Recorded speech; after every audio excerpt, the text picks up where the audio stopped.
तर वैभव नाईक यांनी उद्धव ठाकरे यांची भेट घेतलेली आणि त्यानंतर त्यांनी दिलेली ही प्रतिक्रिया।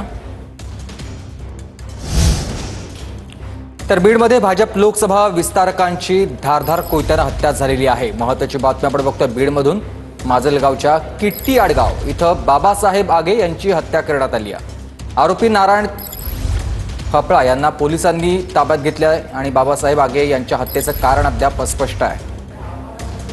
महेंद्र मुधोळकर माझे सहकारी आपल्याला सविस्तर माहिती देतील।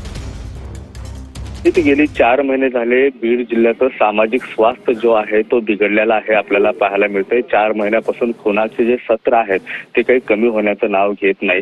संतोष देशमुख असेल, विकास वाघमारे खून प्रकरण असेल, हे सगळे ताजेच असताना पुन्हा एकदा भाजप लोकसभा विस्तारक बाबासाहेब प्रभाकर आगे ज्यांचं वय 35 वर्ष वय आहे, या व्यक्तीची आज निर्गुण जी हत्या आहे ते करण्यात आलेली आहे। माजलगाव मधल्या किट्टी आडगाव गावामध्ये हा थरारक जी घटना आहे ते समोर आलेले। अक्षरशः कोयत्याने गळा कापून, गळा चिरून या व्यक्तीची हत्या करण्यात आलेली आहे। घटना समजल्यानंतर माजलगावचे पोलीस जे आहेत घटनास्थळी पोहोचलेले आहेत आणि त्यानंतर नारायण फपाळ नावाचा जो आरोपी आहे त्याला सध्या तरी ताब्यात घेतलेला आहे। मात्र नेमका हत्या कशामुळे झाली, हत्येचं कारण काय हे अद्याप तरी अस्पष्ट आहे।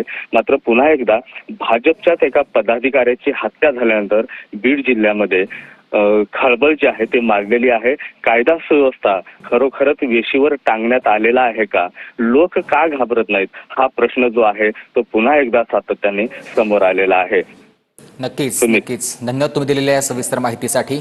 तर बीडमध्ये भाजप लोकसभा विस्तारकाची धारधार कोयत्याने हत्या करण्यात आली आहे। माजलगावच्या किट्टी आडगाव इथं बाबासाहेब आगे यांची हत्या करण्यात आली।